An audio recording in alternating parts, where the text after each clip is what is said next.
en todo este proceso. Em, Quisiera, antes de iniciar, que me confirmaran si me escuchan con buena calidad. Perfecto. Súper.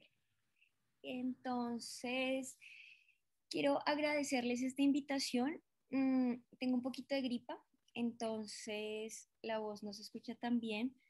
Em, Quiero, antes de iniciar, compartirles una reflexión personal, y es que este proceso de compartir estos espacios tan importantes para ustedes, que reconozco que es un esfuerzo para todos, reunirnos a esta hora cuando ya estamos todos cansados de nuestro día, siempre en pro del conocimiento y de crecer académicamente, es algo que siempre debemos resaltar.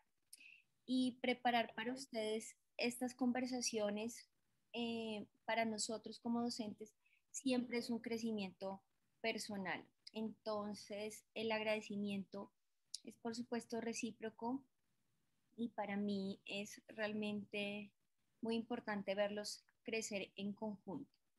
Entonces, quisiera iniciar contándoles que hoy vamos a compartir y a conversar en torno a la radiología del tórax, y cuando les digo conversar es porque este es un espacio abierto para contestar todas las preguntas, para que esto sea una comunicación recíproca con ustedes y se sientan en completa libertad de preguntarlo todo. Entonces, quisiera compartirles esta propuesta de la charla. Vamos a iniciar con las generalidades de la tomografía. Vamos a continuar recordando la anatomía pulmonar y cómo el entendimiento de esta nos permite realizar una correlación clínica radiológica, y la idea es terminar con los patrones más importantes semiológicos en la tomografía, y de estos dos son los más importantes que vamos a tomar en esta presentación. Entonces vamos a iniciar con las generalidades. Quisiera recordarles las unidades en las cuales se cuantifica la densidad en la tomografía. Esto es muy importante porque nos permite establecer los diagnósticos diferenciales, recordándoles entonces que el agua corresponde a 0 unidades Hounsfield, y estas se dividen en aumento o en descenso. Entonces en esta gráfica tenemos el resumen que nos permite cuantificarlas. Entonces tenemos que a mayor densidad del tejido, mayor eh, cuantificación de unidades Hounsfield. Entonces tenemos que la mayor es el hueso, que corresponde a más de 1000 unidades. Tenemos el contraste endovenoso, que ya vamos a hablar en detalle, el músculo y la sangre, que corresponde a 50 o 80. Y en su contraparte tenemos la negatividad de las unidades Hounsfield.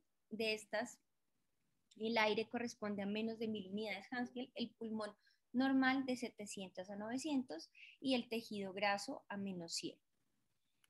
Entonces esta gráfica nos permite entenderlo. Entonces vemos el pulmón normal con aireación, y es una mezcla entre aire y agua.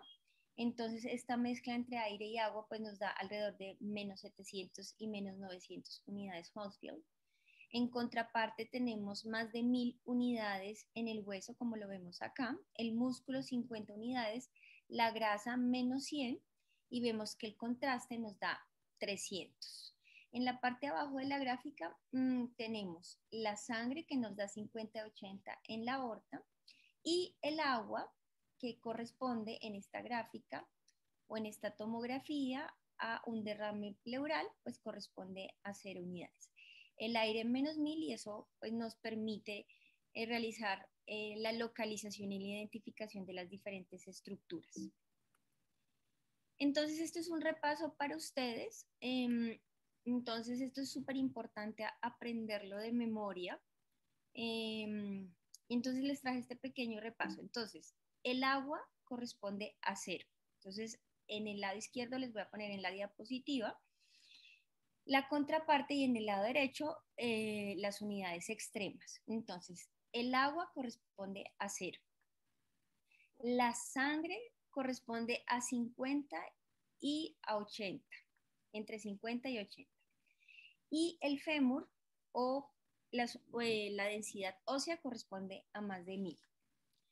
El aire, entonces, corresponde a menos 1000 y los pulmones normales de menos 700 a menos 900.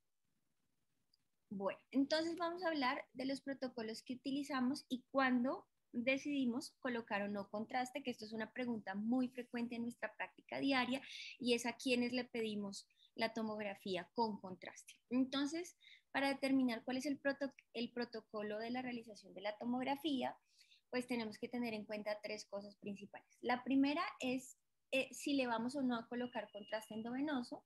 La segunda es en qué momento vamos a administrar ese contraste. La tercera es cuál es el rango de escaneo craneocaudal. Y la última es cuál es el grosor de los cortes que vamos a interpretar. Entonces, para contestar estas preguntas, vamos a definir primero a quiénes deberíamos indicarles una tomografía con contraste. Entonces, cuando deseamos buscar cáncer, que es por supuesto el motivo de nuestra presentación, utilizamos medio de contraste. Y en pacientes en que sospechamos infección, abscesos o derrames, también utilizamos contraste endovenoso. En estos, en relación a la administración y el tiempo de administración, tiene una velocidad de inyección diferente y es una velocidad de alrededor a 2 o 3 mililitros por segundo. Y entonces estas imágenes adquiridas nos dan una entrada desde la parte torácica y nos permite tener algunos cortes de la parte superior del abdomen. ¿Por qué es importante estos cortes de la parte superior del abdomen? Porque nos permite identificar algunas estructuras como las glándulas suprarrenales, que a menudo son localizaciones de metástasis pulmonares, de cáncer pulmonar. Entonces, por esa razón, cuando nosotros estamos sospechando una enfermedad neoplásica primaria pulmonar, podemos solicitarle a nuestros técnicos que realicen unas imágenes con unos cortes adicionales para la parte superior del abdomen. Adicionalmente, cuando queremos evaluar el compartimento vascular, utilizamos contraste y esto incluye la evaluación de la aorta y las arterias pulmonares y pues estos son los estudios con protocolo para tromboembolismo pulmonar. En estos protocolos para evaluar la presencia o no de tromboembolismo pulmonar, el tiempo de inyección del contraste es diferente al que utilizamos para mirar una tomografía contrastada para evaluar otras causas diferentes. Entonces, en este utilizamos una inyección del medio de contraste de alrededor de 4 a 5 mililitros por segundo, que es muchísimo más rápida que la anterior, y con cortes finos en todo el tórax. En contraparte, si decidimos no administrar medio de contraste, entonces tenemos que definir a quienes no le vamos a realizar medio de contraste. Entonces, cuando nosotros deseamos mirar con mayor detalle el parénquima pulmonar, pues utilizamos la tomografía de alta resolución. La tomografía de alta resolución, a diferencia de la tomografía simple o con contraste, tiene cortes mucho más delgados del parénquima pulmonar, de 1 a 2 milímetros e incluso 0.5. Y los cortes son obtenidos desde los ápices pulmonares hasta las bases pulmonares para mirar en toda la extensión el parénquima pulmonar. Hay dos proyecciones que me parece fundamental que ustedes entiendan y yo las conocí hasta que estaba estudiando neumología y reconocí su importancia y quisiera resaltárselas para ustedes y son las proyecciones de máxima y de mínima intensidad. Entonces vamos a hablar de la primera, la proyección de máxima intensidad. Entonces esta proyección nos va a permitir evaluar con mayor detalle los voxeles de mayor atenuación de diferentes cortes que deben estar establecidos en un corte bidimensional. Esto nos permite aumentar la sensibilidad y la eficiencia en la detección de los nódulos pulmonares, por eso es tan importante. Porque en esta proyección de máxima intensidad se va a resaltar la morfología y la extensión espacial del patrón micronodular.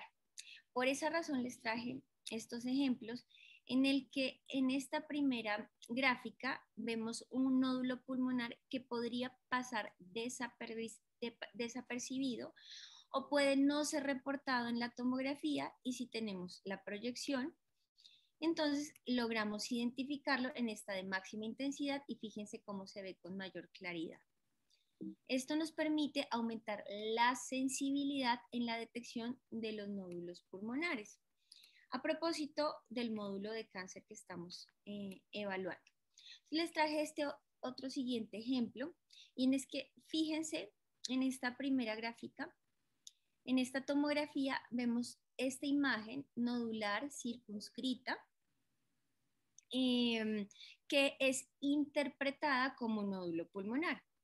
Pero fíjense ustedes que en el lado B de la tomografía nos damos cuenta que esa imagen circunscrita que podría ser reportada como un nódulo realmente corresponde a un vaso pulmonar y a la continuidad de una estructura vascular. Por eso es tan importante que ustedes reconozcan estas proyecciones. Nosotros en la Fundación Santa Fe tenemos estas proyecciones.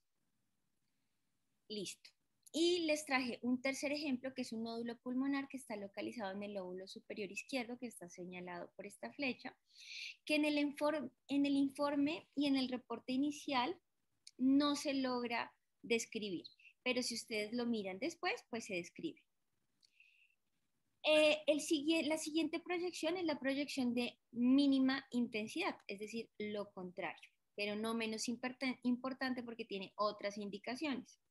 Esta técnica, a diferencia de la anterior, va a resaltar unos píxeles de atenuación muchísimo más bajos que los anteriores. Y entonces esta proyección nos permite identificar en mayor detalle las vías respiratorias y especialmente la distribución del enfisema. Entonces, por ejemplo, vemos aquí diferentes proyecciones. Esta en mínima intensidad en el que logramos ver las estructuras vasculares y el parénquima pulmonar, en el que lograríamos identificar los nódulos si los estuviéramos buscando, y en la contraparte que tenemos la proyección de máxima intensidad, en el que vemos los cambios en la atenuación del parénquima pulmonar y nos permite delimitar con mayor detalle las vías aéreas y el enfisema. Entonces, con esto damos fin a nuestras generalidades de la tomografía. ¿Ustedes hasta este momento tienen alguna pregunta?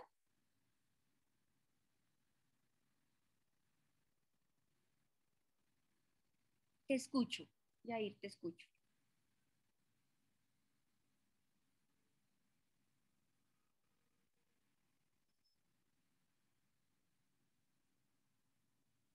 Hola, ¿sí? ¿Me escucha ya, doctora? Sí, perfectamente. Doctora, una pregunta. Le saludo acá desde Barranquilla. En la parte que usted comentó, cuando le hacemos la tomografía al paciente, ¿en qué casos yo voy a pedir lo que sería como tal los primeros cortes de la pared superior abdominal? Súper, muchas gracias por tu pregunta. Entonces, si estamos sospechando metástasis abdominales, especialmente en las glándulas suprarrenales, y tu principal sospecha es una neoplasia primaria pulmonar, lo extiendes con cortes abdomen superior y ahí logras identificar si tiene o no metástasis en las glándulas suprarrenales. Ah, bueno, doctora, muchas gracias. Con muchísimo gusto. ¿Qué otra pregunta tiene?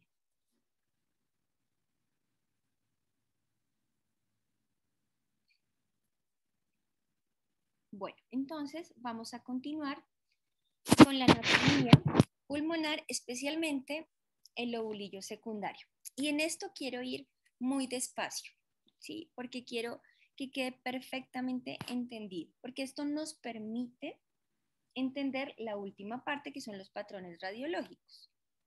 Entonces, voy a recordarles la anatomía de la vía aérea. Entonces, tenemos la vía aérea y los bronquiolos respiratorios, que tienen diferentes órdenes, primero, segundo y tercer orden.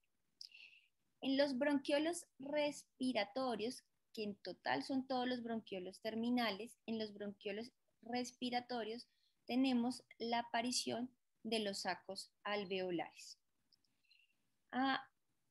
Mientras vamos avanzando hacia distal, las vías respiratorias se transforman exclusivamente en sacos o acinos alveolares. Eso quiere decir entonces que el acino es la porción distal de la vía respiratoria que está indicada o suministrada por el bronquiolo terminal. Ay, perdón, excúsenme, es que recibí una llamada urgente, excúsenme. Excúsenme la interrupción. Entonces, estamos ubicados en los diferentes sacos alveolares y en los alveolos. Teniendo en cuenta esto anterior, el lobulillo pulmonar secundario, y quiero confesarles que no sé por qué se llama secundario si no existe uno primario, es la porción anatomofuncional más pequeña del pulmón. Se llama también, o lo conocemos también como lobulillo secundario de Miller. Este entonces se compone entre 3 y 5 bronquiolos terminales. Entonces, si retrocedemos en la parte anterior, tenemos un bronquiolo terminal, tenemos los sacos alveolares y el acino es esta pequeña porción que está suministrada por un bronquiolo terminal, y el lobulillo secundario de Miller será el conjunto o la sumatoria de 3 a 5 acinos pulmonares. Entonces, esta configuración y esta organización nos permite determinar que son estructuras poliédricas. ¿Por qué son poliédricas? Porque si ustedes se fijan aquí en los límites de estas estructuras, que es la unión de los acinos o de los bronquiolos respiratorios, pues nos permite dar una configuración limítrofe poliédrica. Entonces, esta configuración está delimitada por tabiques del tejido conectivo y tienen un diámetro en total entre 1 y 2.5 centímetros. Entonces, les voy a mostrar aquí dónde estaría el tejido conectivo. Aquí, por supuesto, no está graficado, pero en estos límites estaría sostenido el tejido conectivo. El tejido conectivo y sus tabiques o septos que van a delimitar esta estructura, o sea, es decir, el lobulillo, permite dar continuidad anatómica con el tejido intersticial de los septos alveolares, el tejido conectivo pleural y el peribronco vascular, que ya vamos a hablar en detalle, porque es fundamental que ustedes entiendan cómo se organiza el intersticio alveolar, pleural y peribronco vascular.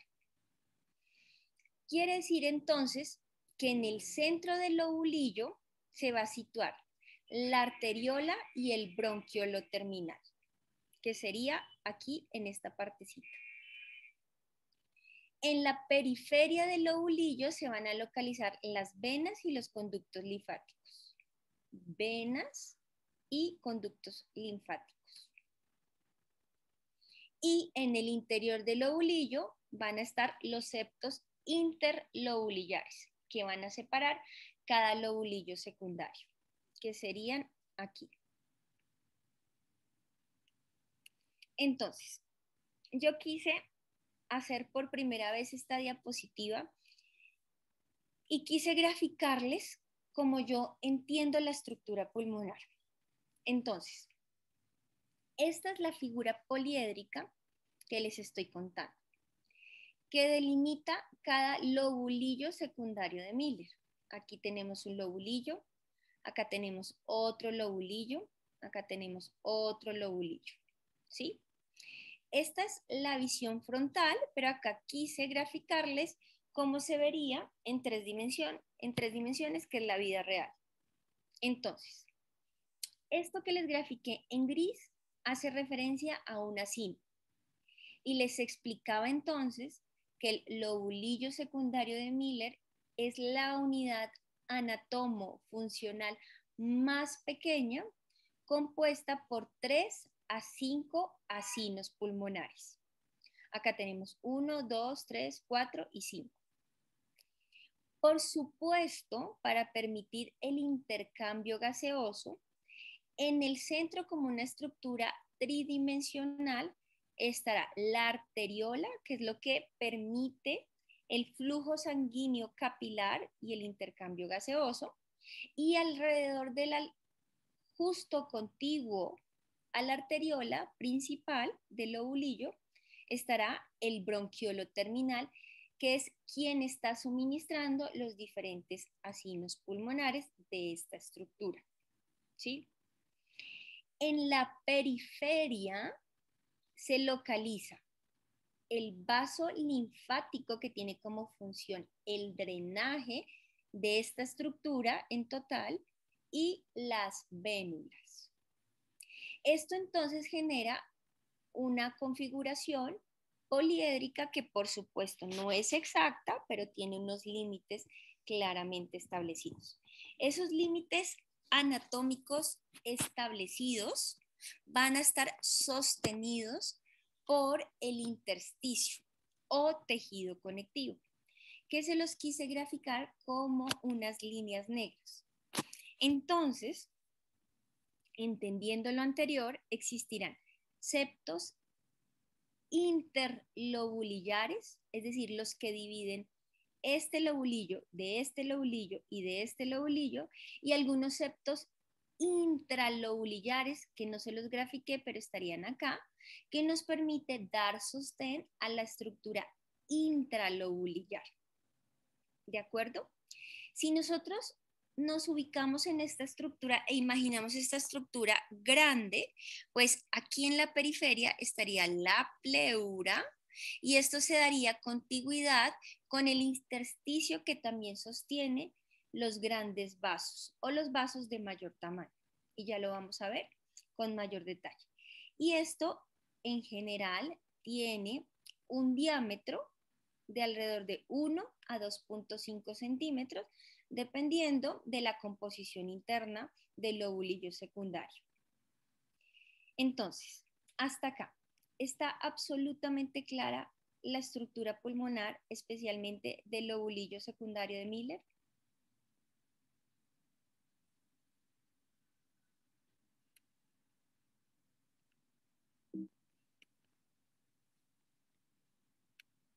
Bueno, entonces entiendo que sí.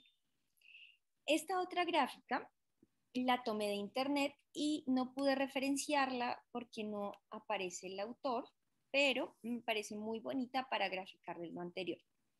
Entonces, la diapositiva anterior es la parte más distal. Aquí estaría la pleura, ¿sí? Y esta gráfica nos permite entender cómo sería la parte más central.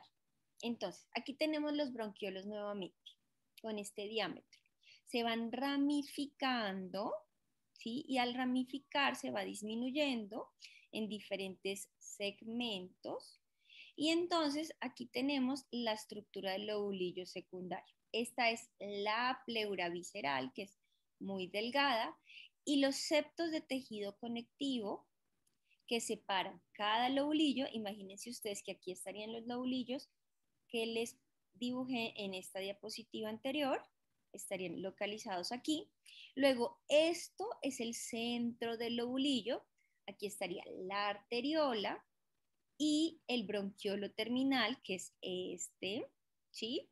Aquí están los acinos o las estructuras aireadas, y en la periferia tenemos las venas o vénulas y los linfáticos, que tienen un diámetro de alrededor de 0.5 milímetros. Entonces, como está perfectamente claro lo anterior, es fundamental que entendamos el intersticio. Entonces, el intersticio podemos clasificarlo en dos: un intersticio central o axial y un intersticio periférico o subpleural o perifisural o pericisural. Entonces, el intersticio central o axial será este intersticio, y el pericisural o fisural será este intersticio y este intersticio. Entonces, en esta diapositiva, que debo agradecer a mis profesores de radiología de tórax, que fue con quienes aprendí radiología de tórax y me enseñaron justo con esta diapositiva, nos permite entender todo lo anterior. Y ahora colocarlo de forma macroscópica en una radiografía o en una tomografía. Entonces, pulmón derecho, pulmón izquierdo. Tráquea, tenemos el bronquio fuente derecho y el bronquio fuente izquierdo. Entonces, la estructura del intersticio va a estar graficada acá. Entonces, aquí tenemos todos los intersticios. Tenemos el intersticio axial que sostiene las estructuras broncovasculares iliares, razón por la cual se denomina intersticio peribroncovascular y es este.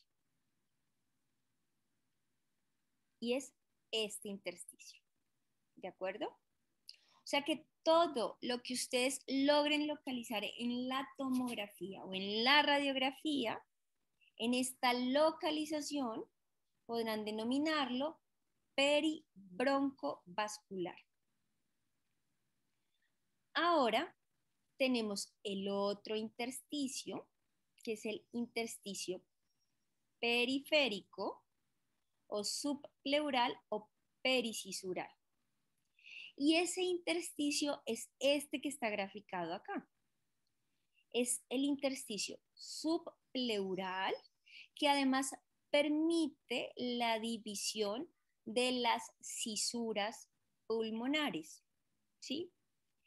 Y se extiende a los septos interlobulares, es decir, los que dividen cada lobulillo secundario, y adicionalmente los que están dentro de cada lobulillo o intralobulillares, es decir, el intersticio que logra sostener todos los acinos pulmonares que configuran o que conforman el lobulillo secundario de Miller.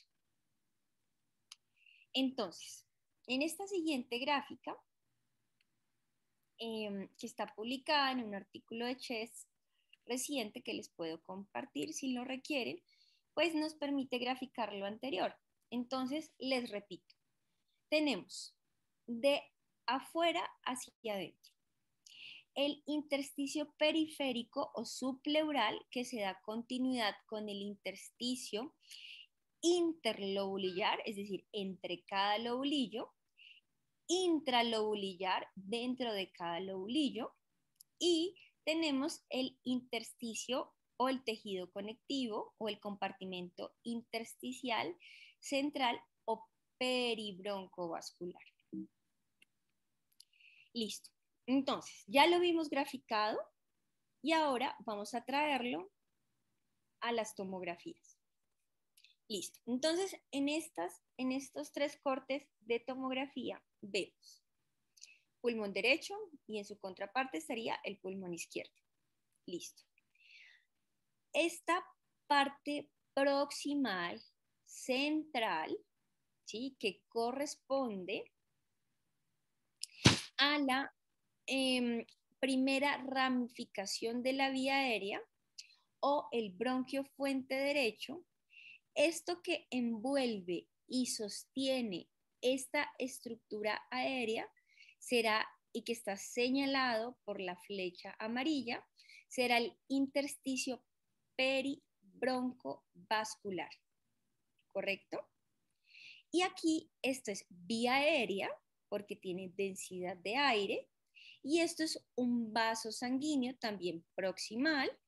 Luego, el intersticio que sostiene este vaso, que sería peribroncovascular, estaría aquí localizado. Entonces, en esto debo aclararles que el intersticio no se ve en la tomografía, ¿sí? Si se ve es anormal, no se ve en la tomografía. Esto que yo les estoy contando es un imaginario de que existe acá y está sosteniendo esta estructura central, pero no lo vemos. Cuando lo vemos es porque hay alguna situación patológica que lo está haciendo visible.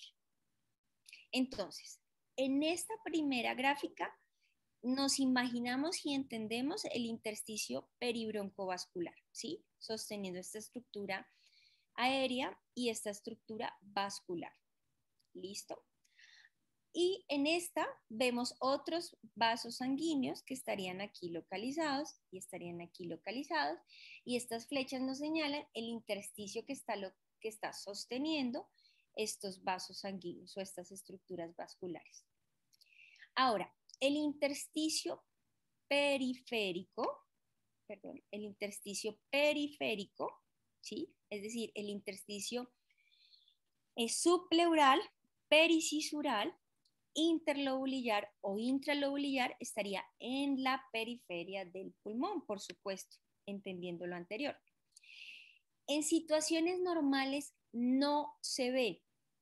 Quiere decir que estas flechas amarillas que nos están mostrando acá están graficándonos donde existe imaginariamente los septos inter o intralobulillares. En estas flechas nos está mostrando el intersticio pericisural, que sí se ve aquí en forma de cisura, ¿sí? Aquí el intersticio pericisural, excúsenme, pero no vemos las estructuras delimitadas del lobulillo secundario de Miller. Quiere decir que ustedes deben entender que esta estructura existe en el pulmón, pero no la vemos a menos de que exista una condición patológica que nos permita verla, como sucede en esta tomografía. Aquí sí vemos un engrosamiento de los septos interlobulillares que nos están mostrando cómo es un lobulillo secundario de Miller. Entonces, patológicamente, por otra condición anormal, lo estamos viendo delimitado, pero en este pulmón anterior, pues no lo vemos delimitado. Sabemos que existe y que el pulmón está organizado así, pero no lo vemos. Cuando lo vemos es porque existe alguna condición que está demarcando el lobulillo. Por esta razón, esto que les estoy contando de entender la estructura pulmonar normal, anatómica, en el lobulillo secundario, es lo que nos permite entender cómo se desarrollan las condiciones patológicas y cómo podemos diferenciarlas en la tomografía y saber en qué localización está la enfermedad y el hallazgo radiológico y por ende plantear un diagnóstico diferencial. ¿Sí? Esto es sumamente importante entenderlo. Entonces, en esta imagen vemos engrosamiento de los septos interlobulillares y lo describimos entonces como un engrosamiento liso, porque existe condiciones que podrían generar un engrosamiento nodular. En este caso, ¿qué estaríamos viendo engrosado? Pues estaríamos viendo engrosado en mi dibujo estos septos. Estos septos es lo que se está mostrando en esa tomografía. Aquí este engrosamiento puede ser liso o puede ser nodular, dependiendo de lo que lo engruese, lo infiltre anormalmente. Y ya vamos a ver qué condiciones pueden ser. Entonces, este engrosamiento liso, pues corresponde a un paciente con edema pulmonar. ¿Por qué con edema pulmonar? Porque como ya lo vimos fisiopatológicamente, que es lo más importante en la medicina, entender la fisiopatología, pues sabemos que en la periferia del lobulillo secundario de Miller se localiza la vénula y los linfáticos, que ustedes bien saben que son los encargados del drenaje venoso o linfático de todo lo que esté anómalamente dentro del lobulillo, dentro de los acimos, ¿sí? O como parte de la fisiología normal es lo que permite el drenaje de los lobulillos, ¿sí? Entonces, estos están engrosados porque las vénulas están tratando de drenar un contenido anormal, que en este caso es líquido, que está dentro de los alveolos, los sacos alveolares o los asinos pulmonares. Bueno, esta segunda parte de la clase quedó entendida.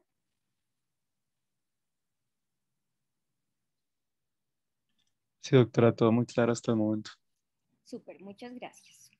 Bueno, entonces ahora vamos a traer toda esta fisiopatología a los patrones semiológicos de la tomografía. Espérenme 2 segundos que se me bloqueó. Espérenme. Listo. Perfecto. Entonces, ahora vamos a hablar de los patrones semiológicos. Es decir, todo esto anterior que aprendimos, ahora vamos a aplicarlo en la interpretación de la tomografía. Entonces, así aprendí yo. Entonces, en la tomografía vamos a dividirlo semiológicamente en 5 encabezados. Entonces, lo primero es las densidades lineales y reticulares. La segunda son los nódulos y las densidades nodulares.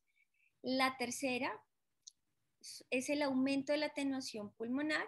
Y la última es la disminución, excúsenme, de la atenuación pulmonar. Listo. Vamos a hablar, como nuestro curso tiene énfasis en cáncer de pulmón, pues quise empezar con aumento de la atenuación pulmonar. Y después vamos a terminar con nódulos y densidades nodulares, porque son los patrones radiológicos o semiológicos que se relacionan en mayor medida con patología neoplásica. Y les propongo que en una siguiente clase podemos revisar densidades lineales y reticulares, que se relaciona un poco más con enfermedad intersticial, y disminución de la atenuación pulmonar, quistes, bulas, bronquiectasias, enfisema, que se relaciona con otras patologías. Entonces, el día de hoy vamos a revisar aumento de la atenuación pulmonar y nódulos y densidades nodulares. Entonces, vamos a iniciar con aumento de la atenuación pulmonar. Entonces, les recuerdo, cuando nos referimos a aumento de la atenuación pulmonar, nos referimos a opacidades blancas, grises o de mayor atenuación en el parénquima pulmonar. ¿Sí? Esto así se denomina atenuación pulmonar. Listo. Entonces, los 4 patrones relacionados con el aumento de la atenuación pulmonar son: 1, consolidación; 2, vidrio esmerilado; 3, patrón en empedrado; y el último, que no vamos a hablar ahora, es calcificación pulmonar. Entonces, estos 4 patrones de aumento de la atenuación pulmonar pueden ser focales, multifocales o difusos. Focales, multifocales o difusos. Y así, semiológicamente, vamos caracterizando nuestros hallazgos radiológicos. Entonces, vamos a empezar con el primero, que es la consolidación. Entonces, la consolidación, según el glosario Fleischner, publicado en el 2008, hace referencia a un incremento homogéneo en la atenuación del parénquima pulmonar con pérdida de los márgenes de las estructuras broncovasculares o de los vasos y las paredes bronquiales, que puede estar o no acompañado de un broncograma aéreo. Entonces, vamos a entenderlo aquí en estas gráficas muy bonitas de mis profesores de tórax, que referencié acá abajo en la diapositiva. Entonces vemos un aumento de la atenuación del parénquima pulmonar que no nos permite delimitar cuáles son las estructuras bronquiales o vasculares que están aquí en el fondo. Esto no debemos confundirlo con el broncograma aéreo, que es una interfaz de atenuaciones de un bronquio o de una vía aérea o un bronquiolo permeable, aireado en un fondo consolidado, ¿sí? Entonces, esto lo correlacionamos en una tomografía de la vida real, en el que vemos un aumento homogéneo de la atenuación del parénquima pulmonar, que no les permite ver qué estructuras broncovasculares están presentes acá, y tiene una interfaz de un bronquio y bronquiolo permeable aireado. Y aquí, esta es una consolidación focal versus esta tomografía en el que vemos una consolidación multifocal. Esta localizada y esta subpleural. Listo. ¿Queda claro consolidación?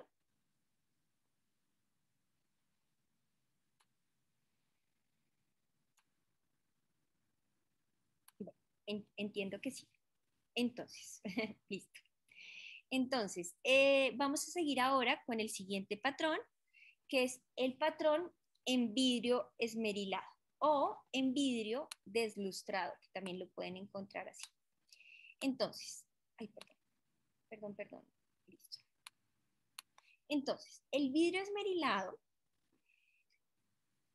es igual que la consolidación, porque es un patrón de aumento de la atenuación, es un incremento en la atenuación pulmonar, pero a diferencia de la consolidación, esta nos permite visualizar los márgenes broncovasculares, ¿sí? Entonces, fisiopatológicamente, que esto es fundamental entenderlo, este vidrio esmerilado puede estar causado por, primero, ocupación parcial de los espacios aéreos, es decir, los sacos alveolares están llenitos de aire. El desplazamiento de ese aire o el reemplazo de ese aire por otras composiciones diferentes, sea líquido, sangre, células o agua, pues ocupa completa o parcialmente esos espacios aéreos. Si los ocupa completamente o totalmente, será una consolidación. Si los ocupa parcialmente, será vidrio esmerilado. La segunda razón de vidrio esmerilado es el engrosamiento intersticial. ¿Qué intersticio podría engrosarse? Pues el intersticio interlobulillar o intralobulillar. ¿De acuerdo? La tercera causa de vidrio esmerilado será el colapso parcial de los alveolos. ¿En qué condición? Por ejemplo, en una atelectasia parcial. La cuarta causa es una expiración normal. ¿Por qué una expiración normal? Porque cuando yo inspiro, ¿sí? Todos mis alveolos están llenitos de aire, ¿sí? Entonces se van a ver negros, porque el aire se ve negro, ¿sí? Si yo expiro, pues entonces saco ese aire, las estructuras tienden a colapsar y se va a ver más blanquito. Entonces eso podría generar áreas de vidrio esmerilado porque se ve más blanquito y están colapsados o parcialmente colapsados. Y la última causa es un incremento del volumen sanguíneo capilar, en cuyo caso estará los alveolos en esta gráfica, los alveolos parcialmente ocupados y las vénulas y los linfáticos, especialmente las vénulas, estarán tratando de sacar ese líquido que está anormal dentro de los alveolos.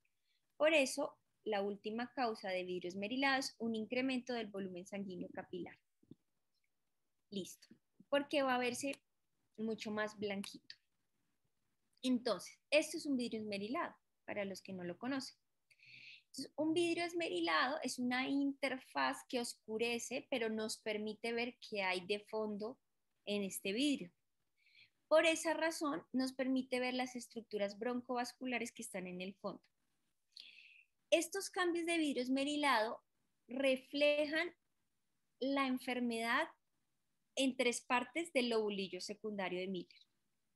O en los alveolos, cuando están, ya vimos, reemplazados anormalmente por líquidos, sangre, proteínas, células o agua.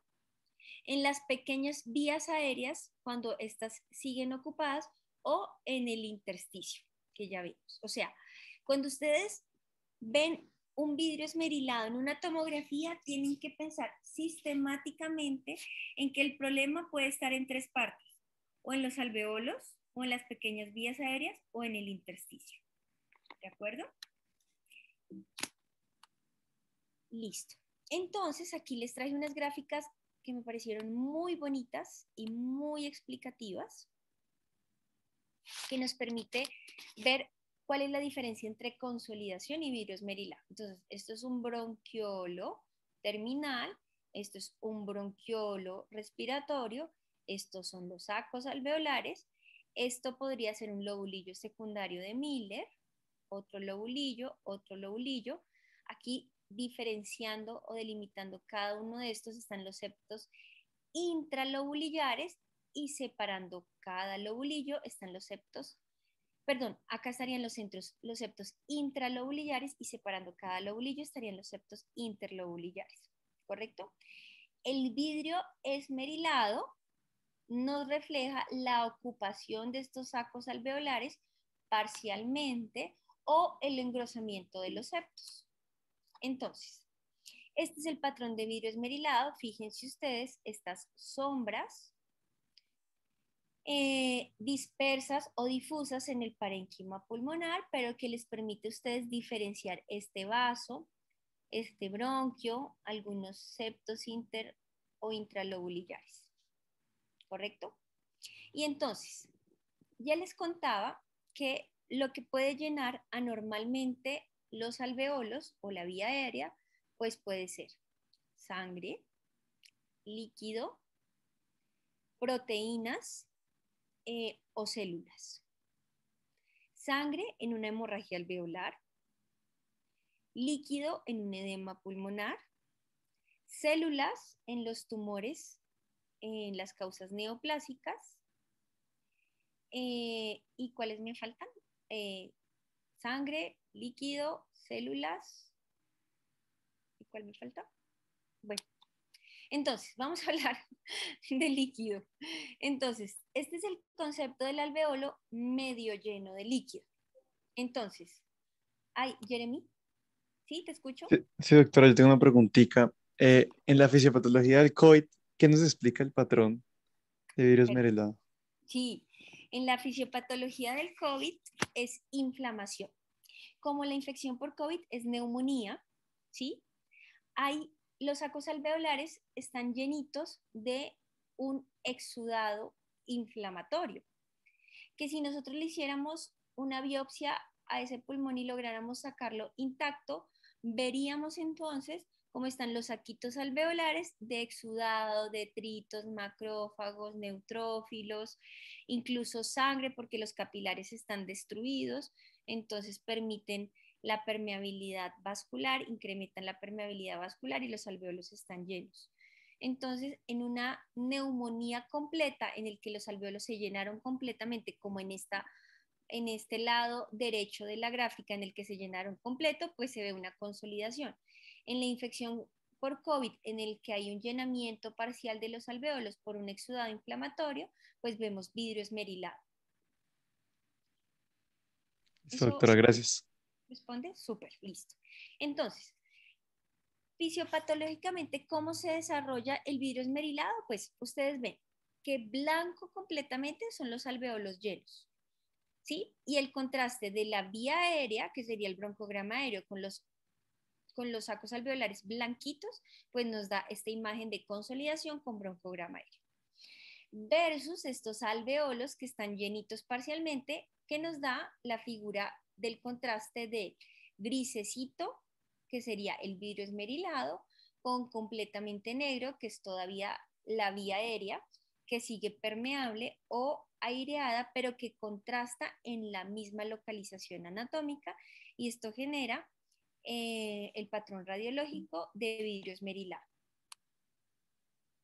Entonces, ya les dije, los alvéolos pueden llenar por líquido en el caso del edema pulmonar, en una neumonía como la neumonía por COVID, en el que hay un exudado inflamatorio, o en un SDRA, o un síndrome de distrés respiratorio, en el que hay un aumento en la permeabilidad capilar y se considera un edema pulmonar de origen no cardiogénico, o en un edema pulmonar de origen cardiogénico, en el que los alvéolos están llenitos de líquido. Eso generará entonces imágenes de vidrio esmerilado. O sea que hasta aquí ya tienen las principales causas de vidrio esmerilado. Ahora, ¿qué otra cosa puede llenar los alvéolos? Pues material celular, es decir, células. Entonces, ¿qué células podrían llenar anormalmente los sacos alveolares? Pues las células tumorales, ¿sí? Entonces, aquí vemos en este dibujo, que es muy diciente, estas celulitas que anormalmente están acá y pues generan imágenes de vidrio esmerilado que podrían corresponder a una neoplasia. Y el otro origen del vidrio esmerilado que también deben tener muy presente y de las causas que deben pensar sistemáticamente, que es el tercer componente donde se localiza la enfermedad del vidrio esmerilado, pues es el intersticio. Entonces, la enfermedad intersticial que logra engrosar el intersticio inter o intralobulillar, pues se verá reflejado como vidrio esmerilado. Y ya, se me olvidó decirles, la última condición que anormalmente puede llenar los alvéolos son las proteínas, en el caso de la proteinosis alveolar. Listo. Hasta acá queda perfectamente claro el patrón de vidrio esmerilado.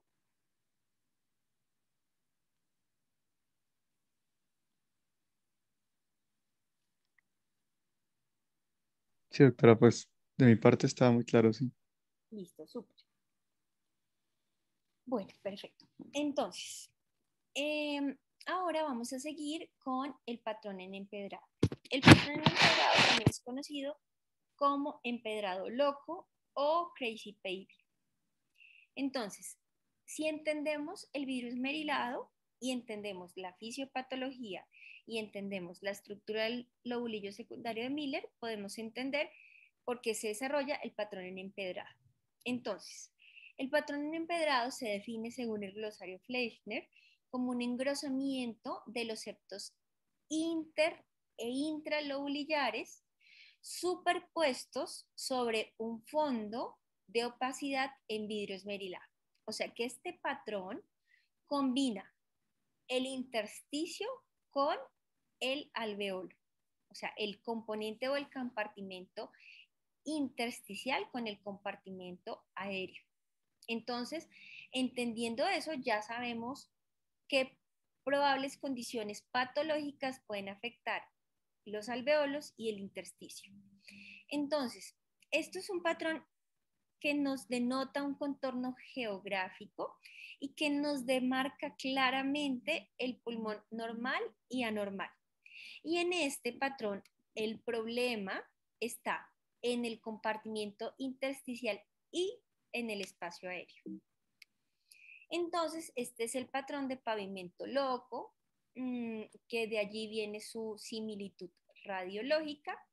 Esto sería un lobulillo secundario de Miller, otro lobulillo secundario, aquí estarían los acinos pulmonares y estos son los septos interlobulillares y aquí estarían los septos intralobulillares. Entonces, ¿qué condiciones podrían generar este patrón? ¿Sí? Si entendemos la fisiopatología, podemos inferir o intuir qué condiciones pueden generar esto. Entonces, este es el típico patrón radiológico. Quiero nuevamente citar a mis profesores de radiología de tórax que me enseñaron con estas diapositivas. Entonces, esto grisecito que ustedes ven en el fondo se llama vidrio esmerilado porque les está permitiendo ver las estructuras broncovasculares de fondo. Y estos límites que ustedes normalmente no deberían ver, porque ya hablamos que los septos inter e intralobulares y los lobulillos secundarios no se demarcan normalmente, pues nos permite establecer que hay un componente intersticial que está afectado, que puede ser o el intersticio o, si ustedes entendieron bien la anatomía, pues un compromiso también de vénulas o de linfáticos. Y aquí está el contraste con la tomografía. Vemos aquí el vidrio esmerilado y las flechitas rojas nos demarcan el engrosamiento de los septos interlobulares y las rayitas que están adentro de los lobulillos sería el engrosamiento de los septos intralobulares. Entonces, ¿cuáles son las causas del patrón en empedrado loco? Entonces, las causas son múltiples porque ya vimos que están comprometidos dos compartimentos importantes. Entonces, hay causas infecciosas, causas neoplásicas, otras causas inhalatorias o exposicionales y unas causas hematógenas o sanguíneas que la denominan en esta revisión de radiográficas del 2003. Entonces, infección, la neumonía por neumocistis jirovecii, ya no se denomina Carini sino jirovecii, pero como fue publicada en el 2003. Entonces, la neumonía por neumocistis jirovecii, que es mucho más prevalente en pacientes con inmunosupresión, especialmente en pacientes con infección por VIH, se puede presentar en sus primeros días de inicio como vidrio esmerilado solito o patrón en empedrado loco y 4 a 7 días después progresa a consolidaciones. Es un vidrio esmerilado o un patrón en empedrado difuso, multifocal, y que luego progresa a consolidación y que en fases muy avanzadas se podría avanzar también a enfermedad quística. En las neoplasias, pues el carcinoma pulmonar ya no se denomina carcinoma bronquiolo-alveolar, sino es el carcinoma broncogénico, que puede ser mucinoso o no mucinoso.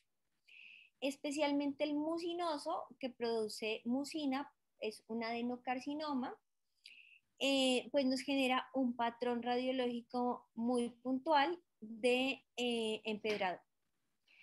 Las otras causas son la proteinosis alveolar, que fue la primera entidad con la cual se describió este patrón radiológico.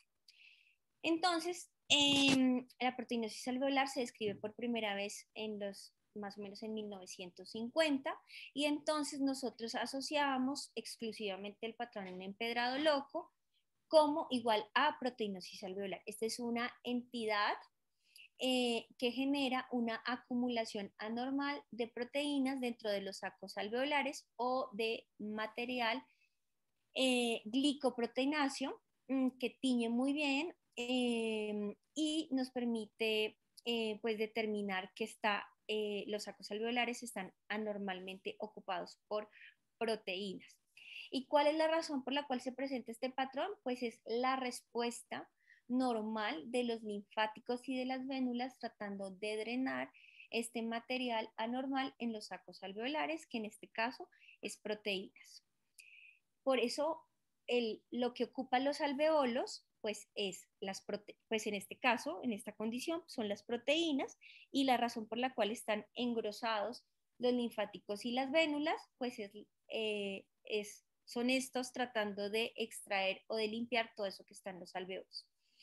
Otra de las condiciones que podrían presentarse con patrón de empedrado puede ser la sarcoidosis, la cual se acompaña adicionalmente de agrandamiento de los ganglios linfáticos. No es el patrón más prevalente, pero también se puede presentar. Y como ya hablamos, que el otro compartimento que está involucrado fisiopatológicamente en el desarrollo del patrón en empedrado es el intersticial, pues especialmente la neumonía intersticial no específica, que también se asocia con vidrio esmerilado, y otras enfermedades intersticiales como la neumonía en organización, que antes se conocía como alveolitis alérgica extrínseca. Por inhalación, la neumonía lipoidea, yo solo he visto un caso en mi vida neumonía lipoidea y es el resultado de la inhalación de alguna sustancia orgánica o inorgánica derivados de la grasa o del aceite, y la inhalación de estas sustancias anormales pues genera una respuesta por parte de los macrófagos para tratar de degradar este material patológico en los sacos alveolares, y los linfáticos y las vénulas están tratando de drenar ese material de una forma pues ineficiente, y así se desarrolla la neumonía lipoidea, que se puede presentar como patrón en empedrado loco.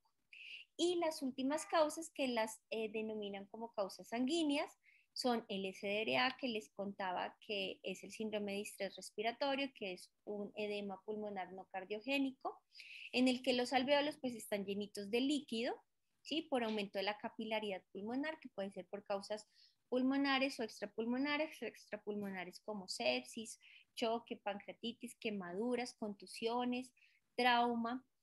Y por supuesto, las hemorragias pulmonares. Estas hemorragias pulmonares, pues la respuesta es que puede ser una causa autoinmune, una manifestación de lupus eritematoso, enfermedades granulomatosas que se manifiestan con hemorragia alveolar, las poliargeitis, entonces, o trastornos hemorrágicos de causas sistémicas o por medicamentos que se manifiestan en el pulmón como una hemorragia alveolar. Entonces, la razón fisiopatológica de la manifestación radiológica con empedrado loco es que los alveolos están llenos de sangre y las vénulas están tratando de extraer esa sangre anormal de forma también ineficiente. O sea, aquí les traigo unas gráficas. Entonces, en este caso, pues tenemos un carcinoma bronquiol alveolar mucinoso, que es un carcinoma, un adenocarcinoma, en el que las células glandulares producen de forma anormal mucina, y pues este es un caso muy puntual porque además hay un compromiso mucinoso difuso. Y bueno, este otro caso, que es otra causa tumoral, entonces vemos en el centro, bueno, no, primero miremos la radiografía. Entonces, en esta radiografía, en el lóbulo superior derecho, pues vemos una opacidad que nos permite ver la trama broncovascular, ¿de acuerdo? Y vemos una compensación del lóbulo inferior de una aireación anormal, ¿sí? Y esto lo correlacionamos con la tomografía, en el que vemos aquí en una parte perihiliar, que también podríamos denominar peribroncovascular, que ya entendimos cómo denominamos este término o cómo lo definimos, pues tenemos una consolidación. Fíjense ustedes que acá no podemos ver cuál es la trama broncovascular. Y en la periferia de esta consolidación, pues vemos el patrón en empedrado. Fíjense ustedes que hay un fondo de vidrio esmerilado y un engrosamiento anormal de los septos, y esta parte central corresponde a un adenocarcinoma, y esta parte periférica del vidrio esmerilado corresponde a una hemorragia que rodea este tumor. Bueno, entonces, quedó perfectamente claro el patrón de aumento de la atenuación pulmonar.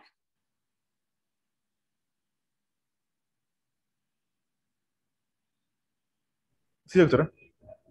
Bueno, sé que estoy pasadita de tiempo, entonces les quería preguntar, nos quedan nódulos pulmonares y terminamos. ¿Quieren que sigamos? Sí, doctora, terminemos, sin problema. Súper, Pero, doctora, yo tengo una preguntita antes. todas.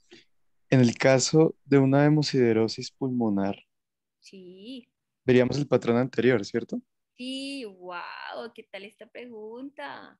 Tan top, sí, señor. Yo nunca he visto una, pero la hemosiderosis pulmonar, no se las puse dentro de las causas, pero sí está descrita como una de las causas de patrón en empedrado loco, y estaría descrita aquí, en el componente o en la etiología sanguínea o hematógena o hematológica, como causas de patrón en empedrado loco. Sí, súper, muchas gracias por tu pregunta, está muy top esa pregunta. Listo, doctora, gracias. Bueno, ¿alguna otra pregunta?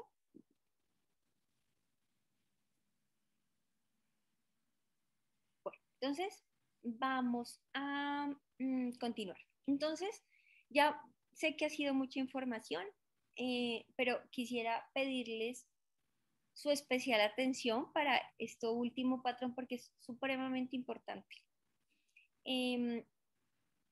Y es el patrón nodular y las densidades nodulares, porque entender esto nos permite saber cuando vemos unos nódulos o unos micronódulos, cuáles son las causas que estamos pensando, ¿sí?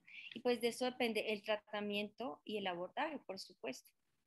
Entonces, vamos a definir primero qué es una masa. Entonces, según el glosario Fleischner, una masa pulmonar es cualquier lesión pulmonar, pleural o mediastínica que se observa como una opacidad mayor a 3 centímetros. Aquí en esta definición no se consideran las características del contorno ni la densidad. Y una masa habitualmente implica una opacidad sólida o parcialmente sólida. Y cuando hablamos de parcialmente sólida, pues hacemos referencia a vidrio esmerilado. O sea, puede haber una masa o un nódulo en vidrio esmerilado. Ahora, entonces, cuando es puntual, cuando es más de 3 centímetros, lo llamamos masa. Ahora, nódulo. Nódulo es una opacidad redondeada o irregular, bien o mal definida, que mide hasta 3 centímetros. Entonces, más de 3 centímetros lo denominamos masa, y menos de 3 centímetros lo denominamos nódulo. Y ahora, micronódulo es una opacidad focal, redonda, pequeña.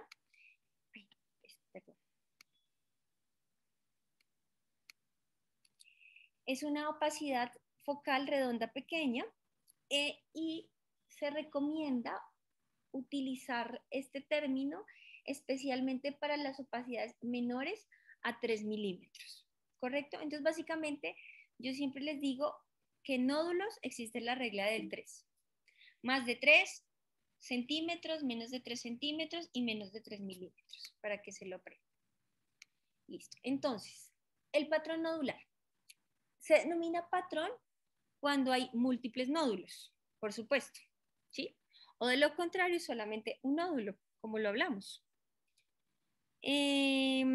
Entonces, si es patrón, son varias lesiones nodulares, pequeñas, múltiples, localizadas pues en el parénquima pulmonar.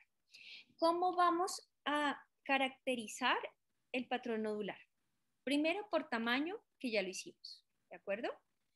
Segundo, por la localización. Tercero, por los contornos de los nódulos. Y por último, por la densidad del nódulo.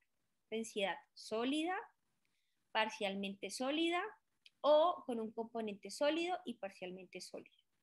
¿Sí? Ahora, lo más importante de esto es la localización.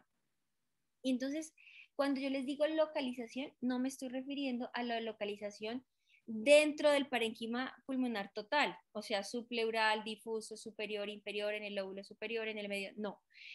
Me refiero a la localización en relación al lobulillo secundario de Miller. Por eso les decía al inicio de esta charla que entender la anatomía del lobulillo secundario de Miller le permite a uno saber la fisiopatología de la enfermedad pulmonar y saber dónde, en qué parte se está desarrollando la enfermedad.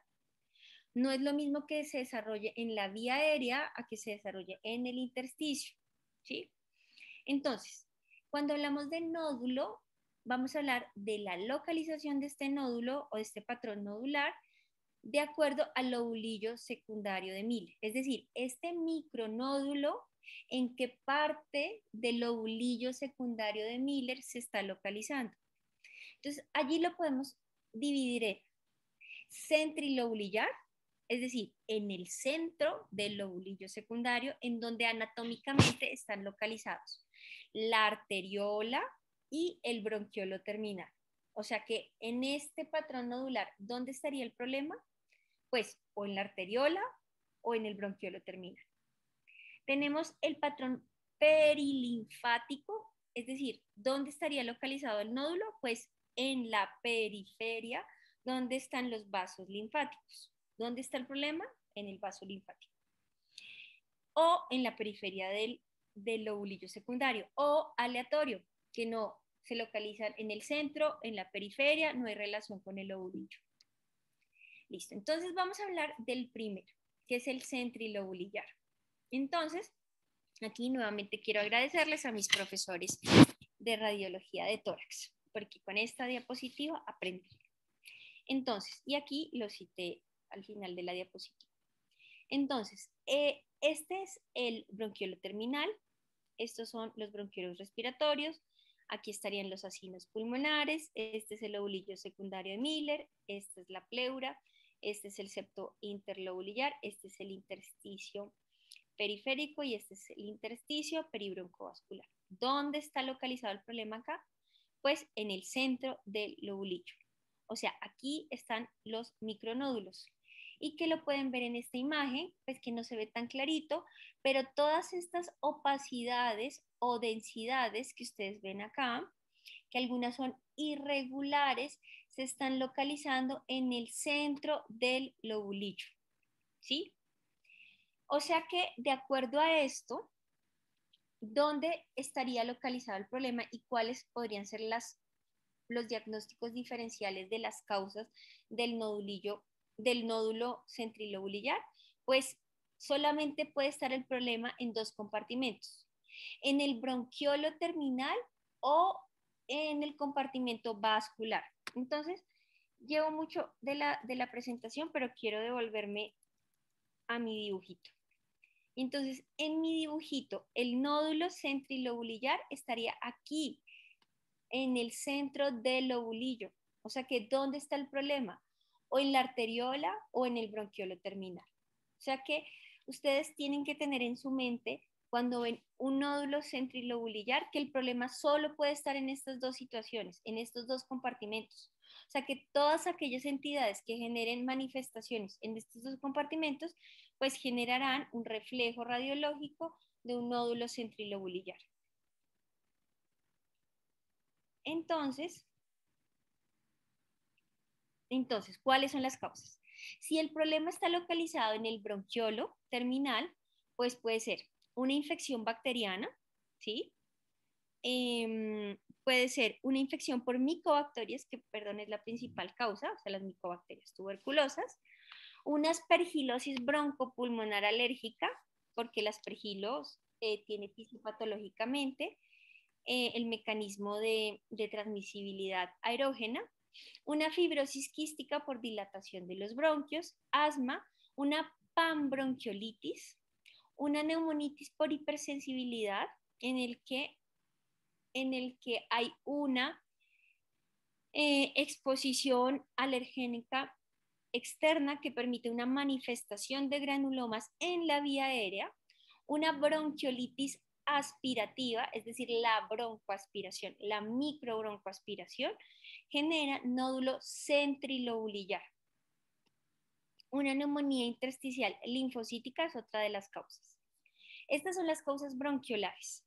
Y las causas vasculares, pues, son los que afectan las pequeñas arterias, porque recuerdan que el acino en el centro tiene una arteriola, ¿sí? Entonces tiene que ser vasculitis o inflamación de los vasos, pero de pequeños vasos. Entonces la poliangeitis granulomatosa o enfermedad de Wegener, la poliangeitis microscópica también conocida como PAM, o la granulomatosis eosinofílica con poliangeitis Chur-Strauss. Por supuesto, también el edema pulmonar podría generar nódulo centrilobulillar, la hemorragia pulmonar, las microangiopatías trombóticas y otras causas de enfermedad granulomatosa, en el que los granulomas se localizan en el vaso. Los granulomas se pueden localizar en el bronquio, como es el caso de la neumonitis por hipersensibilidad, que tiene un mecanismo fisiopatológico diferente, o los granulomas se pueden localizar en el vaso o en la arteriola, en cuyo caso pues serán poliangeitis o vasculitis granulomatosas. Entonces aquí les traigo este ejemplo, que es una tomografía en el que es un paciente con diagnóstico confirmado de neumonitis por hipersensibilidad. Listo, entonces les quiero explicar cuáles son los tips para la vida para que ustedes logren entender o diferenciar cuando existe un nódulo centrilobulillar.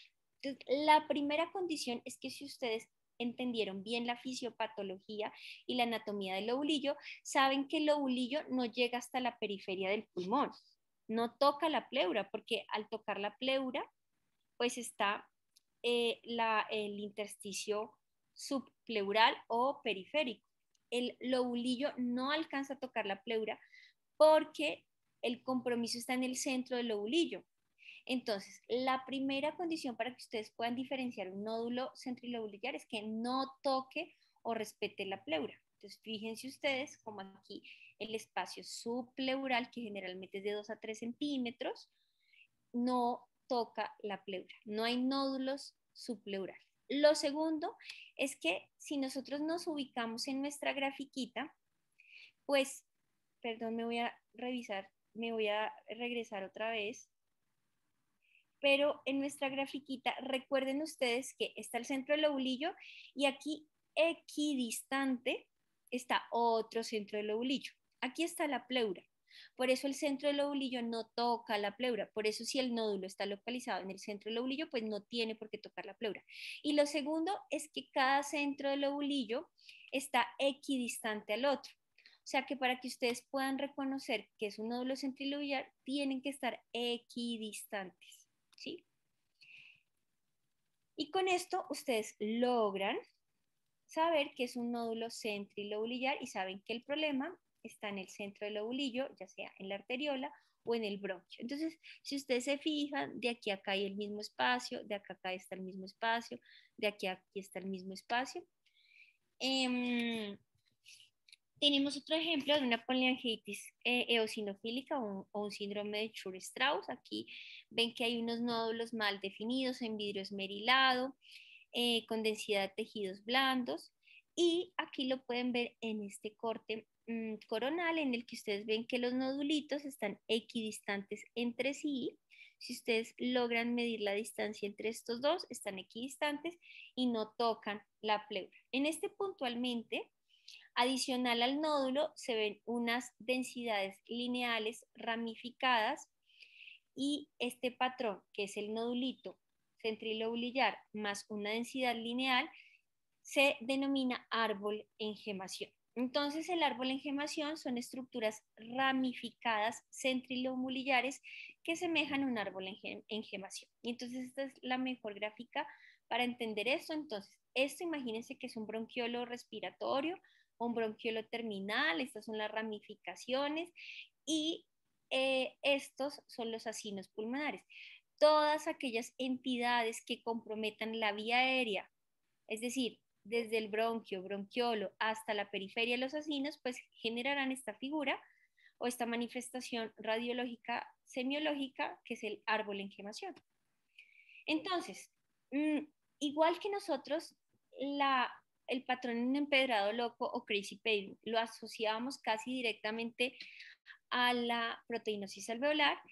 El árbol en gemación casi directamente lo relacionamos con infección por Mycobacterias tuberculosas. Pero les traje esta grafiquita para que entendamos que no es la única causa de árbol en gemación. El mismo mecanismo fisiopatológico del nódulo centrilobulillar es el mismo mecanismo fisiopatológico para el árbol en gemación. Entonces, serán casi las mismas causas. Infección bacterianas, todas estas, desde Staphylococcus aureus, Haemophilus influenza, es decir, cualquier entidad que cause neumonía con compromiso de la vía aérea. Aspergillus, ya les expliqué por qué tiene un mecanismo inhalatorio. Virales como citomegalovirus o sincitial respiratorio. Enfermedades quísticas de la vía aérea, enfermedades que afecten los bronquios como bronquiolitis, aspiración, ¿por qué la broncoaspiración? Pues obviamente porque broncoaspira todo el contenido gástrico hacia la vía aérea y la demarca, la pinta. Cuando normalmente no debería estar pintada, pues ese material anormal pinta la vía aérea, tanto el bronquiolo, que es la densidad lineal, como el árbol, como el micronódulo centrilobulillar. Y otras entidades autoinmunes como la artritis, el Sjögren, que causa una bronquiolitis respiratoria, y enfermedades vasculares, ya hablamos cuáles, y también hay algunas entidades neoplásicas que pueden manifestarse como nódulo centrilobulillar. Entonces, el cáncer gástrico, el cáncer de seno, el cáncer renal y el sarcoma de Ewing. Listo. Entonces, entendido el nódulo centrilobulillar. Ahora, sé que es mucha información, ya solo nos quedan 2 patrones de localización. El segundo, pues, es el nódulo aleatorio. Y pues el aleatorio es el que no tiene relación con el lobulillo secundario. O sea, si ya les di los tips para identificar el nódulo centrilobulillar, que se los repito, que no toque la pleura, que respete la pleura y que sean equidistantes entre sí y que estén localizados en el centro del lobulillo, pues el nódulo aleatorio no respeta la pleura, o sea, toca la pleura, toca la cisura, toca el centro del nódulo, no tiene relación con la estructura centrilobulillar, perdón, no tiene relación con el lobulillo secundario de Miller. Entonces, fíjense en esta tomografía, algunos nódulos están centrilobulillares, otros tocan la pleura o están localizados en la cisura. Entonces, en estos, pues el componente es hematógeno. Entonces, estos pues no tienen relación con, con el lobulillo, entonces hay otras causas diferentes. Entonces, neoplásicos, pues tenemos el adenocarcinoma, el linfoma, el adenocarcinoma de crecimiento lipídico, también hay infecciones como la tuberculosis cuando tiene diseminación hematógena. Entonces, por eso es tan importante saber esto, porque si ustedes ven un micronódulo aleatorio, ustedes piensan en tuberculosis, pero de diseminación hematógena. Pero si ustedes ven un micronódulo centrilobulillar o árbol en gemación, ustedes dicen que la tuberculosis es pulmonar, ¿sí? La histoplasmosis cuando tiene diseminación hematógena porque llegó a los vasos sanguíneos. La aspergilosis, pero ya no es aspergilosis broncopulmonar alérgica de la vía aérea, sino es aspergilosis invasiva porque llegó a todos los vasos. Y otras causas neoplásicas secundarias, melanoma, carcinoma de tiroides. Ahora, en el nódulo aleatorio, nosotros casi siempre pensamos en dos cosas, o en tuberculosis o en histoplasmosis con diseminación hematógena. Casi siempre, sí o sí, descartamos eso. Y lo segundo que siempre pensamos es neoplasia secundaria, especialmente metástasis pulmonares de otros tumores primarios. Estas metástasis pulmonares de diseminación hematógena pues suelen ser múltiples, periféricas, de diferentes tamaños, irregulares, y pues aquí tienen unos ejemplos de los principales tumores primarios que generan metástasis pulmonares. De estos vemos con bastante frecuencia el carcinoma de tiroides. Otras condiciones exposicionales que podrían generar manifestaciones de nódulo aleatorio son la silicosis y pues otras menos frecuentes como estas. Entonces aquí les traigo un ejemplo de tuberculosis miliar. ¿Por qué es tan importante ser absolutamente rigurosos en la semiología radiológica del patrón nodular? Porque ustedes ven esto y ya saben que el problema no está en el centro del lobulillo, ni en el bronquiolo, ni en la arteriola. El problema es hematógeno, el problema es una diseminación hematógena de alguna infección. Y radiológicamente es muy difícil diferenciar una diseminación hematógena de la tuberculosis o de la histoplasmosis. Fíjense aquí estos nódulos de diferentes tamaños, de distribución aleatoria, con densidad de tejidos blandos, con bordes bien definidos, algunos tocan la pleura, otros no tocan la pleura.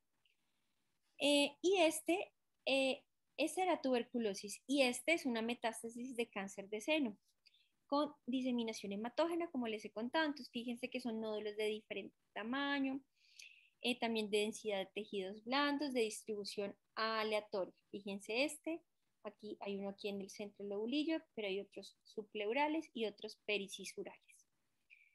Listo. Y ya para terminar, pues tenemos el nódulo perilinfático. Ya les dije, si el problema no está en el centro del lobulillo, o sea, si no está en el bronquiolo, si no está en la arteriola, si no está en la parte hematógena, es decir, en todo el lobulillo, en todo el pulmón, pues ¿dónde estaría el problema acá? Pues entonces en los linfáticos. ¿Y dónde están localizados los linfáticos según el lobulillo secundario de Miller? Pues en la periferia. En la periferia. Y como el intersticio y como el intersticio periférico se extiende, ya comentamos, a los septos interlobulillares y a las cisuras, pues entonces estos nódulos se localizarán en las cisuras, ¿sí? Y en la pleura y en la periferia de los linfáticos, ¿sí? Entonces, ¿cuáles son los tips para reconocer? ¿Cuáles son los tips para reconocer pues la localización perilinfática? Pues entonces que toquen la pleura, que estén en las cisuras y que estén en la periferia de los nódulos, de los lobulillos secundarios, y pues esto genera un patrón radiológico que se llama arrosareato, es decir, es el signo del rosario en el que hay una cisura con nódulos. Entonces ya habíamos conversado al inicio de la charla que hay engrosamiento lineal de los septos interlobulillares o hay engrosamiento nodular de los septos interlobulillares, que este es el caso. Entonces, ¿cuáles son las causas de nódulos perilinfáticos? Pues la principal, en la que siempre pensamos, es la sarcoidosis, en la que hay una inflamación granulomatosa por granulomas no calcificantes que se localizan en los linfáticos y en el intersticio. La siguiente que pensamos con mayor frecuencia es una diseminación linfangítica de un cáncer. La tercera es la silicosis, las neumoconiosis de los trabajadores y el sarcoma de Kaposi. Y aquí les traje como otras causas como la amiloidosis, alguna de las neumonías intersticiales linfocíticas que también se pueden presentar como micronódulos centrilobulillar. Y aquí les traje un ejemplo de sarcoidosis en el que hay un engrosamiento nodular del intersticio peribroncovascular e interlobulillar y vemos algunos incluso subpleurales. Y yo creo que con eso hemos dado fin a esta extensa revisión de semiología del tórax. Entonces, quería preguntarles si tienen alguna pregunta. Profe, en la anterior casi no vi lo del signo de arrosariado en sarcoidosis. ¿En este me dices? Sí, correcto. Ah, míralo aquí, por ejemplo. ¿Ves esta lineecita tan bonita? Ah, ok, ya. Sí, acá está. Sí. Bueno. Profe, está muy bacana la charla, muchas gracias. Nosotros no hemos tenido como una revisión así de TAC, que siento que es una de las cosas que a uno lo asustan. Pues a mí me asusta mucho, pero ahora me asusta un poquito menos con la revisión que usted nos ha entregado el día de hoy. Muchas gracias. Ay, no, pues con todo el gusto. Y yo creo que, pues si están de acuerdo, nos haría falta